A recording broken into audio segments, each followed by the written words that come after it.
Bonda Rozita Ibrahim pesan jangan percaya video viral yang mengaibkan dia. Suka cari publicity, nak aibkan orang. Inilah kerja saya. Ni tempat siram pokok bunga, bersihkan tu pun di brosti ya, celah-celah tu ya. Okey, ni kangkung. Kangkung ni sentiasa dibaja. Ini hasil makanan saya. Gitulah kehidupan ni sebenarnya seberindah kalau kita berbuat baik pada siapa saja. Sentiasa rajin, dia akan jadikan kita super skill.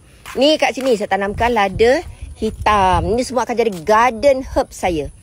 Ni nanti saya akan tanam pokok-pokok saya. Ni tempat-tempat kereta saya kan. Ni nampak tak shilling saya. Seni tak bonda. Bagi anda yang selalu tengok story saya, anda akan mengenali saya secara lebih dekat.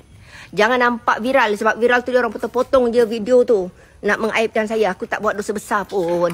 Sengaja nak cari apa? Nak cari publicity dia orang sendiri untuk mengaibkan orang lain. Kau tanggunglah kat akhirat nanti.